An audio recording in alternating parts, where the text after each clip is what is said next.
nakakatuwa kasi ako naalala ko, yung nanay ko dati, kasi sobrang religious ng nanay ko. Tapos, meron silang ginagawa dati, invocation. Yung technically, yung mga angels or si Holy Spirit is i-invoke mo sa sarili mo katawan para papasukin mo sila. Papaposes ka sa ano. Tapos dati, pag naririnig ko yung salita na yun, very Catholic yung naririnig ko. Pero, dahil nga dun sa mga bago kong inaral, yung invocation at saka evocation is practices na sobrang matagal nang ginagawa, wala pang existence ni Jesus Christ and all. Yung mga nag-i-invoke talaga kahit ano, and different cultures din, may invocation. Yung parang technically, magmi-medium ka ng spirits. So parang naano ko na parang kahit yung practices ng Katoliko is very based on the mystical arts. The ceremonial magic type of ganun. So parang kita-kita ko yung trace and yun nga, parang feeling ko nagkamali lang, kumbaga may mistranslation kasi nga I feel like meron naman rin kasi parang at the end of the day yun nga gusto ko ituro ay tao yung simbahan parang ang daming yun nga prone to sabi mo corruption pati ngayon these days dami nga nag-aaway sa church ngayon kasi parang ang lakas ng clergy, ang laki nung say nila at puro silang mga lalaki na parang walang like yung pag nagde-decide sila sa synod, walang babae nandoon. Yun nga, yung pa yun. Tas yung opinion ng pamilya, parang may consultant silang pamilya pero walang people of the family or lay people na may power sa church. Yung Rome lang yung may power. Kaya parang big problem yun sa kanila kasi it's a bunch of old men deciding billion people's lives parang in a very real way. Kaya parang yun nga, hindi ko masasagot kasi parang, ako muna mag-a-admit, gago minsan yung church gagi, pa yung mga kabubuhan siyang pero ginagawa. Pero dyan ako natutuwa na meron talaga mga Catholics na alam nila yon. Kasi, yun nga, it takes humility rin talaga para it takes humility para aminin mo yung inconsistencies ng belief mo. And feeling ko rin, napaka-importanting alam mo yun para mas ma-discover mo rin yung spirituality mo talaga di ba? Totoo. Kaya parang hindi, and yun yan. But at the same time na alam namin church na yung corruptible siya, thankfully, hindi nga siya monolith. May iba't ibang taong naniniwala at parang iba yung interpretation at yun nga, yung nagbabind sa amin yung in this common belief. Pero how we understand it is still important na kailangan pag-usapan. Kaya importante rin yung dialogue. Pero yun nga, feel ko rin nga, may mga definitely mistranslated stuff na hindi perfecto yung ginagawa namin ngayon kumpara sa back then. Kasi yun nga, yung parang hindi naman directly yung nag-witness sa buhay ni Jesus Christ. Therefore, imperfect rin yung pag-replicate namin yun. Kaya importante na, I think at the end of the day na, dapat self-aware ka lang. Talaga. Pero ito lang, matanong ko lang din. Kasi, I mean, medyo inaral ko Bible, hindi rin sobrang ganun. Kasi may isa rin akong parang gusto ko i-relate na kwento. Parang, si Jesus Christ ba, nabanggit niya yung YHWH sa New Testament o walang concept nun? Rusty na yung knowledge ko if I'm not mistaken. Pero I think yung Yahweh is more, na-mention siya, pero it's more Hebrew, yung origin. Hindi Yahweh is from him mismo, pero parang tinuro sa kanya kasi Jewish siya nung una So Jewish parang siya, parang Jewish word siya ata. Na-mention ata naman siya. Kasi ito rin yung ano ko. Kasi like if I remember this yung Yahweh know that I am here. It's a Hebrew responsorial psalm. So I'm pretty sure na-mention ni Jesus Christ. Tsaka ano siya, Jewish talaga siya. I mean, kasi parang sa storya ko naman ay parang sa akin, sa analysis ko lang na wala rin naman ng value na dahil nga doon sa mga inaral ko nga na practices and all na ganyan na si Jesus Christ kasi 'di ba si Yahweh yung historical perspective ng Jewish belief, yung monotheism.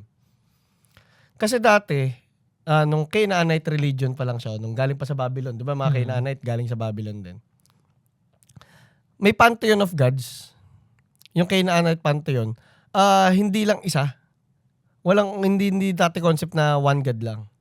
Meron dating multiple gods. Parang Greek mythology, Greek mythology rin. Parang meron si El. 'Di ba ngayon si El Shaddai? Parang si Yahweh rin. Pero dati magkaiba sila. Si El yung supreme god. Si El yung supreme god. Tapos meron pang iba si Asherah. Si Asherah is the goddess of fertility. Tapos, meron pa si Baal. Si Baal ata, parang sa nature. Hindi ako sigurado basta si Baal. And si Baal, naging kalaban yun sa panahon nila Moses, di ba? Parang, siya ba demon, demon siya, di ba? Yun nga. Pero dati, di ba, kunyari sa Greek mythology, technically, si Hades at saka si Zeus, hindi naman sila magkaaway, di ba? Parang magkapatid sila. May role silang kailangan i-fill. Tapos, ang huling-huli doon, di ba, si Asherah, si El, tsaka si Baal. Ang huling-huli doon, si Yahweh. Ang tunay na title ni Yahweh, ito, pwede nyo akong i-fact check doon, guys, kung ano nyo. Yahweh Sabaoth. Parang yun yung pinaka-title niya dati. Yung L, L-A yun. Parang ganon. Si Yahweh Sabaoth, ang ibig sabihin nun is the Lord of Armies. So dati, di ba, ganun nga. Kahit naman saan, di ba, kunyari sa Roman mythology, ang God of War, si Mars. Sa Greek mythology, ang God of War, si Ares, si Ares. Sa Canaanite religion nun, the Pantheon of Gods, si Yahweh is the God of War. Kasi Lord of Armies nga. Yun yung ibig sabihin ng Yahweh Sabaoth eh. The Lord of Armies. Yung Yahweh kasi Lord eh. Parang yun talaga yung ano niya, yun yung title niya. Yun yung technical yung pangalan niya. Tapos nung na-exile sila Abraham, na-exile sila yung tribo nila. Nung na-exile sila, galit sila sa nag-exile sa kanila. Dati uso 'di ba yung yung patron god. Nung kunyari city nyo, o kaya yung tribo nyo may patron god. Kunyari dati yung Sparta, ang patron god nila si Ares. Tapos yung Athens, ang patron god nila si Athena, di ba? So yung mga tribo na yun, tribo nila Abraham, ang patron god nila si Yahweh. Yahwist sila dati. Ang tawag sa kanila Yahwist. Hindi, I mean, anglicized. Yahwist sila, mga worshippers of Yahweh. So kaya kahit sa mga Old Testament, di ba, yung sa una, I'm the Lord your God, you should not have any other God besides me. Kung ikaw si God, at alam mo ikaw lang, ba't mag-rule ka pa ng walang iba? I mean, so parang medyo may, nung panahon na kahit sa tao lang, historically, meron alam nilang may existence ng ibang God. Kahit sa belief man lang. Tapos, kung titignan mo nga yung history ng the Jewish religion, Moses, warlord. Warlord siya. I mean, kung aalisin mo yung nung panahon na naglalakbay sila, lagi sila nasa gera nun. Diba? I mean, nasa Bible yun. Halos lahat ng naging patriarch niya, si David, si Solomon, lahat yun mga warlord. Puro sila, diba? Yun sila, kaya nga sila sikat kasi nga marami sila nakonkoy na lugar. So parang, tapos, biglang napunta si Jesus Christ, dumating. Tapos, yung mga Yahwist dati, yung tapos lang yun, yung one God. Unti-unti na parang binura nila ng binura yung ibang gods sa records nila. So, parang kunyari si El Iyon, dati hiwalay na God siya, biglang ngayon, El Shaddai na. Parang ginawa nilang isa si El at saka si Yahweh na dati magkahiwalay na God yun. Tapos sila Baal, sila Asherah, sila Astarte. Parang ginawang kalaban na God or parang false God or parang ganon. Ganun yung ginawa ng mga Yahwist noon. Hanggang napunta na nga na monotheism na siya, isang religion na lang. Ay, isang God na lang. Tapos pag tinignan mo yung, yun nga, na warlords, yung mga unang patriarch, unang mga importanteng tao sa Old Testament, sa Jewish religion. Bigla sumulpot si Jesus Christ.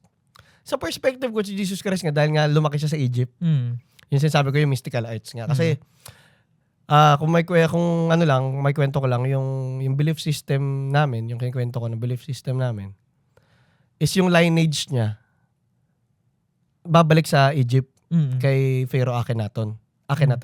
Basta, galing siya, si Jesus Christ, may account talaga nagpunta siya sa Egypt. After nila tumakas sa Sabsaban, sa Egypt sila dumiretso. Doon siya yung bata, yung formative years niya, bago siya bumalik ng Galilee.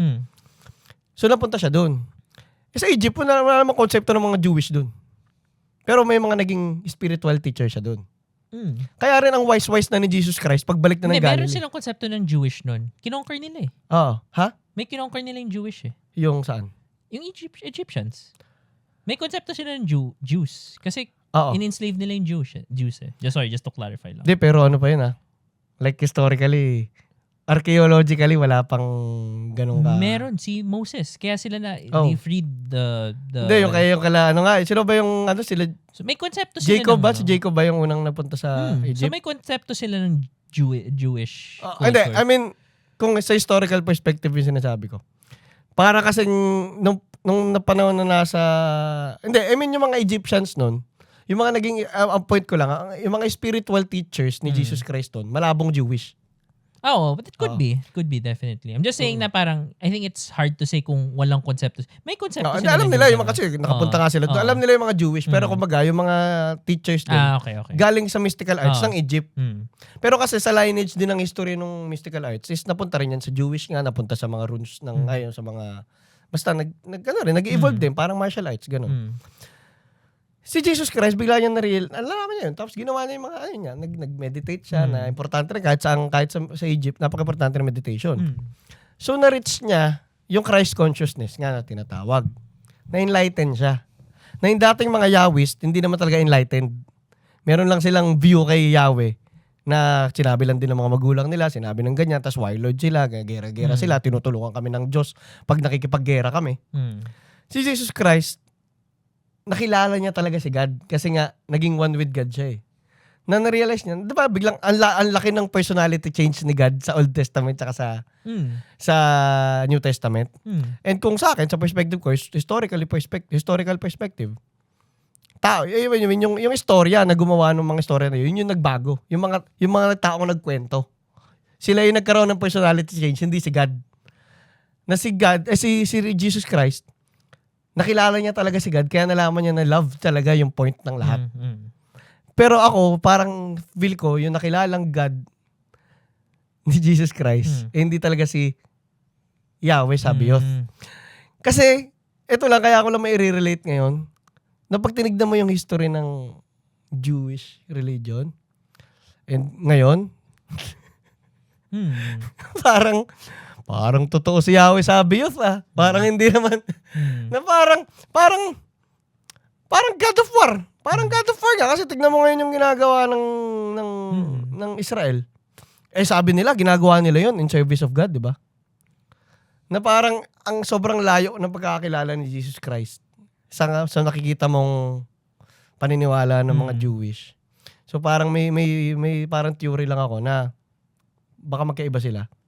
Or kung di man, ewan ko. Pwede naman. Or parang at the same time, parang yung, I'm not saying na parang syempre wala naman ako sabi so ano yung iniisip ng Jews. Pero maybe it's also parang pagkakamaling intindi nila kung sino talaga si Yahweh. Kasi parang at the same time, I get yung lineage niya na pwede si Yahweh originally King of Armies. Kasi tama nga, parang parang yung lahat ng ginagawa nung wandering at the desert ng Israelites for 40 years ay war talaga yung karamihan nung nangyayari sa kanila. Pero kasi dapat originally hindi dapat ganun. Kasi yun nga, nung time ni Abraham, parang they wanted to they just wanted to reach the promised land. Pero parang nag-complain yung mga Israelite kasi parang they wanted to be like the other nations na magkaroon sila ng king. Kaya back then, sinusundan lang nila si Moses. Pero si Moses, hindi talaga siya king. Sinusundan lang niya yung sinasabi ni God. So dapat yung Israelites, yung distinction nila is what made them different from the other nations is si God yung king nila. Pero the more na na-embroil sila sa mga battle at kung ano-anong hardship, nahihirapan sila kasi parang we don't want to be like a special nation anymore. We want to be like other nations. Kaya parang nag-away sila ni God to the point na sabi ni God, sige, gusto niyo rin maging tulad ng ibang nation, edi gawa tayo ng king. Kaya nagkaroon ng kings. Pero yun yung naging nahihirapan sila kasi parang, yun nga, they were supposed to be not like the other nations. Parang in the same way na pag, for example, yung nag-isipan mo na parang, gusto mo lang sana maging normal na tao. Parang gusto mo lang maging, for example, sa klase mo, gusto mo lang maging parang student ka lang, pero binigay ka ng responsibility ng teacher mo na maging presidente.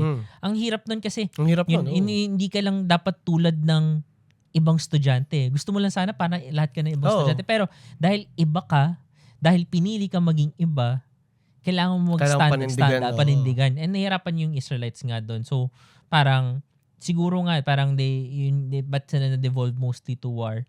Pero yun nga, parang yung yung thought ko lang is it's definitely possible na parang baka nga iba or iba lang talaga yung pagkakilala nila kung sino dapat Yun si nga. Yahweh. Kasi